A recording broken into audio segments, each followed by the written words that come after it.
মুর্শিদাবাদের নতুন ব্লগ নিয়ে হাজির হয়েছি আমার চ্যানেল ত্রিপিটকে। আগের দিন আমি দেখিয়েছিলাম এই যে বাড়িগুলো কটেজ, এবং এটা ছাড়াও এই মতিঝিল পার্ক রিসর্টে থাকার কীরকম ব্যবস্থা ইত্যাদি। থাকা যদি নাও হয়, মতিঝিল হচ্ছে মুর্শিদাবাদের একটা অন্যতম দর্শনীয় স্থান। এখানে অবশ্যই বেড়াতে যাওয়া দরকার। মতিঝিলটা খুব সুন্দর, মতিঝিলের প্রাকৃতিক পরিবেশ খুব সুন্দর। এছাড়াও মতিঝিল পার্কে আরও অনেক কিছু আছে। গোটা পার্কটা জুড়েই খুব সুন্দর বাগান আছে, বিভিন্ন রকমের বাগান। তাছাড়াও বিভিন্ন রকম ভাস্কর্য আছে। এছাড়াও পার্কে যেমন আধুনিক অ্যামিউজমেন্ট থাকে সেসবও আছে। তো 1757 খ্রিস্টাব্দে পলাশির যুদ্ধের যে মুহূর্ত, যেটা আমরা সবসময় কল্পনায় ভেবে থাকি, বইয়ের পাতায় পড়ে থাকি, সেই রকম একটি অসাধারণ ভাস্কর্য এখানে তৈরি হয়েছে। আরও অনেক কিছু হচ্ছে যা নির্মীয়মান, সেগুলোও পরবর্তীকালে দেখা যাবে। এছাড়া এখানে অসাধারণ একটা গোলাপের বাগান দেখলাম। এত সুন্দর গোলাপের বাগান আমি আগে কখনো দেখিনি, সত্যি বলছি। এক একটা গোলাপ এত বড়, এবং বাগানটাও এত বড় শুধু নয়, এই বাগানের পাশ দিয়ে যেতে যেতে অসাধারণ গোলাপের গন্ধ পাওয়া যাচ্ছিল। চারিদিকটা গোলাপের গন্ধে ম ম করছিল। খুব ভালো লেগেছে আমাদের। আমরা যে মতিঝিল পার্ক রিসর্টেই ছিলাম সেটা আমি আগের ব্লগেই দেখিয়েছি। সেদিন সারাদিন আমরা এখানেই ছিলাম। পরের দিন সকালবেলায় আমরা এখানে ব্রেকফাস্ট করে এখান থেকেই আমরা বিভিন্ন জায়গায় মুর্শিদাবাদের যে দেখার জিনিসগুলো আছে, দর্শনীয় স্থানগুলো, সেখানে আমরা ঘুরতে গিয়েছিলাম। যেহেতু সমস্ত দর্শনীয় স্থানগুলোই খুব কাছাকাছি, একটা থেকে আরেকটা দূরত্ব খুব বেশি নয়, তাই অটো বা টোটোতে করেও ঘুরে নেওয়া যায়। সঙ্গে যদি গাড়ি থাকে তাহলে তো আলাদা কথা, না থাকলে অটো বা টোটোতেই ঘুরে নেওয়া সম্ভব।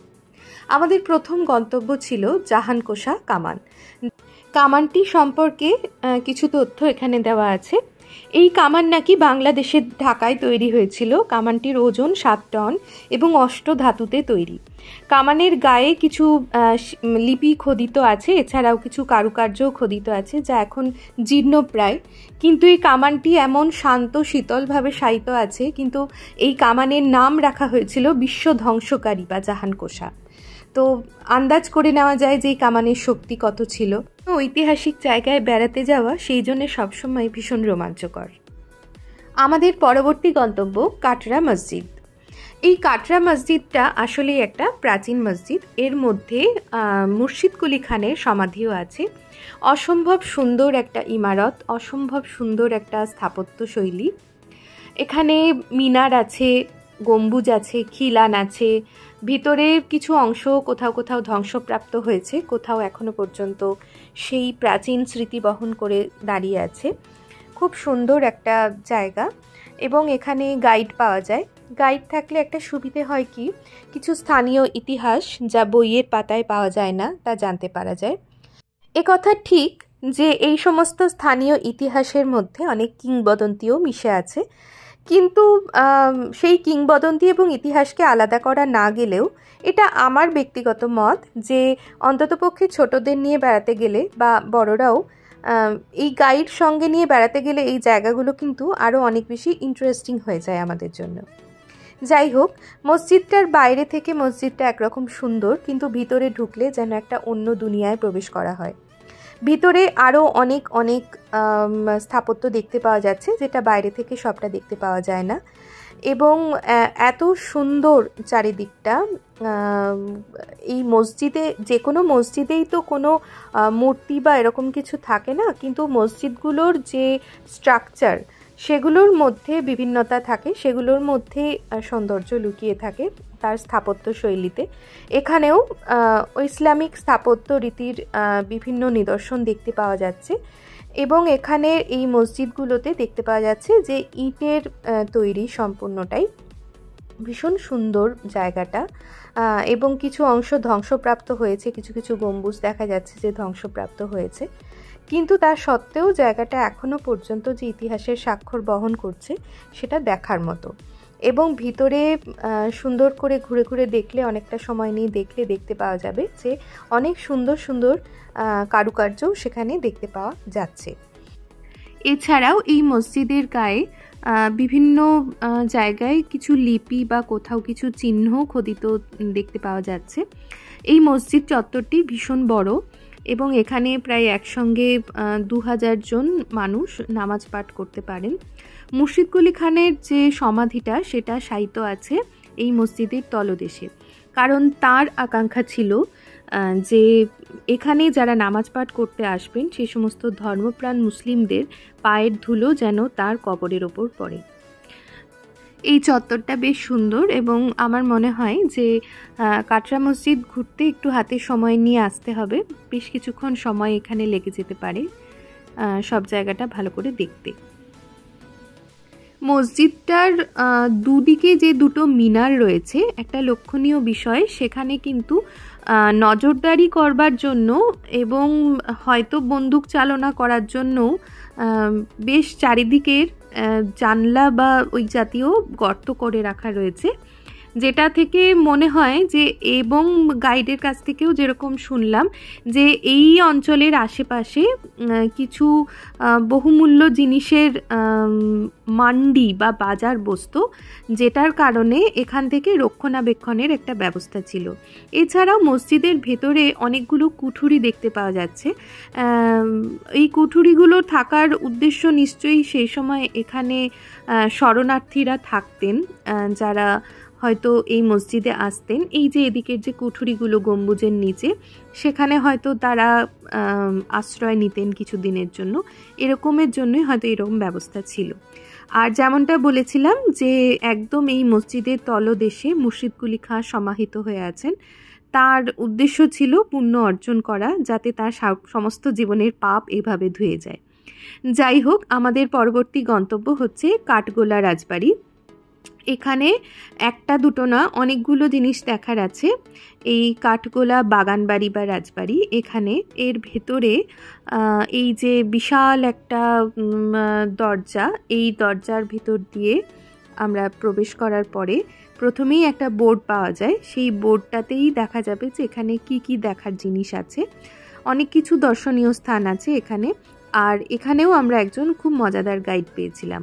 কাঠগোলা বাগান, প্যালেস মিউজিয়াম, সুড়ঙ্গপথ, প্যালেস পুকুর, নাচমহল, মন্দির, অয়েল পেন্টিং, গোলাপ ফুলের বাগান, চিড়িয়াখানা ইত্যাদি, এই সমস্ত জিনিস এখানে দেখতে পাওয়া যাবে। এখানের একটা টিকিটের ব্যবস্থা আছে, কোথাওই টিকিট খুব মহার্ঘ নয়। যাই হোক, আমরা একদম ভিতরে প্রবেশ করে গিয়েছি এবং আমাদের সঙ্গে যিনি গাইড ছিলেন তিনি আগেই বললাম খুব মজাদার, তিনি ছন্দ করে করে কথা বলেন।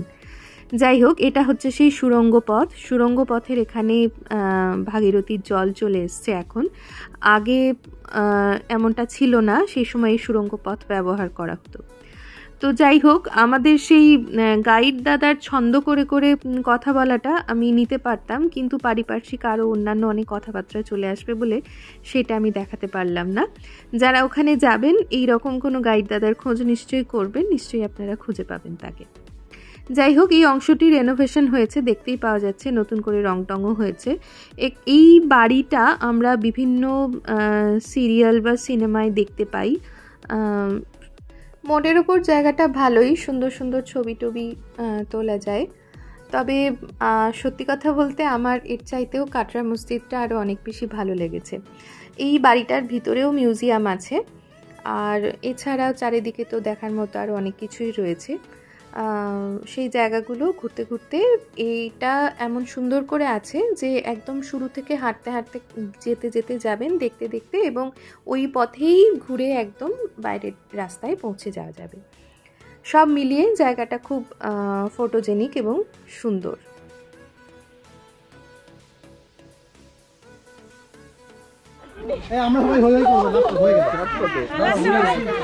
এইদিকে বলুন বলুন। আমার বক্তব্য এখানে শেষ। চলে যাবেন নিজের দেশ। এত করলাম খাটনি, আমার দিন চাটনি।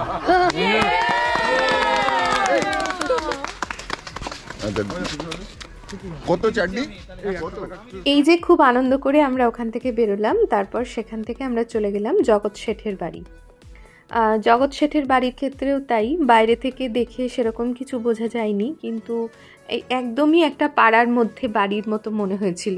কিন্তু ভিতরে ঢুকে দেখলাম ভীষণ সুন্দর মহল, এবং সেই আগেকার দিনের মতো খিড়কি, সবুজ রঙের কাঠের, যদিও দেখে বোঝা যাচ্ছে যে রেনোভেশন হয়েছে, তা সত্ত্বেও বাড়িটার যে আর্কিটেকচার সেটা খুব সুন্দর। এবং এই বাড়িতেও যথারীতি অনেকগুলি ছোট বড় মিউজিয়াম রয়েছে। সেই সমস্ত জায়গায় ভিডিও করা সম্ভব নয়, তাই সেগুলো ভিডিও করা হয়নি। তবে আমার ব্যক্তিগতভাবে এই জায়গাটা ভালো লেগেছে খুব। এখানেও দেখুন একটা গুপ্ত সুড়ঙ্গ পথ, যদিও গুপ্ত সুড়ঙ্গ পথের ভিতরে এখন যাওয়া যাচ্ছে, ভেতরে মিউজিয়াম আছে, কিন্তু এখানে ছবি তোলা বারণ, তাই জন্য আমি ভিতরে দৃশ্য দেখাতে পারছি না। যারা যাবেন তারা নিজেরা এটুকু নিজে দেখে নেবেন। যাই হোক, এছাড়া এই জায়গাটাও ঘুরতে একটু সময় লাগবে, কারণ এখানে বেশ কয়েকটা ছোট ছোট মহল মিলে একটা বড় বাড়ি, সব মিলিয়ে জায়গাটা ভালো। জগৎ শেঠ যে কত বিত্তশালী একজন মানুষ ছিলেন তা তারই বাড়ি দেখলেই বুঝতে পারা যায়। সেই সময়কার নবাবরাও তার অর্থের ওপর অনেকখানি নির্ভরশীল ছিলেন, এমনকি তিনি নাকি ইংরেজদেরও অর্থ সাহায্য করেছিলেন। পলাশীর ষড়যন্ত্রে যে জগৎ শেঠের অবদান ছিল তা তো সকলেই জানি। এমনকি পরবর্তীকালে 1764 খ্রিস্টাব্দে যখন বক্সারের যুদ্ধ হয়, তখনও মীর কাসিমের পরাজিত হওয়ার কারণ ছিলেন তিনি। সেই কারণেই মীর কাসিম তাকে তার দুর্গ থেকে নদীতে ফেলে হত্যা করেছিলেন বলেও জানা যায়। জগৎ শেঠের বাড়ি ছাড়িয়ে আমরা এগিয়ে গেলাম। এখন যে ভগ্নপ্রায় বাড়িটি আপনারা দেখতে পাচ্ছেন, এটা জাফরগঞ্জ রাজপ্রাসাদ। এটা আসলে মির্জাফরের বাড়ি, যা কিনা নিমক হারামের দেউরি বলেও পরিচিত। আর এখন এই মুহূর্তে যে অংশটা দেখতে পাচ্ছেন, এটা হচ্ছে আজিবুন্নেসা বেগমের কবর। এখানে কিংবদন্তি আছে যে তিনি নাকি জীবন্ত বাচ্চার কলিজা খেতেন। যাই হোক, এখন আমরা পেরিয়ে যাচ্ছি নসিপুর রাজবাড়ি দিয়ে। এটাও একটা মিউজিয়াম, যদিও এখানে আমাদের আর দাঁড়ানোর সময় হয়নি, তার কারণ আমরা হাজারদুয়ারির পথে রওনা হয়েছি।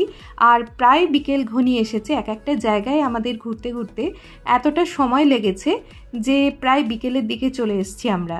এরপর আর না পৌঁছাতে পারলে হাজারদুয়ারির মিউজিয়ামটা আমাদের পক্ষে দেখা সম্ভব হতো না।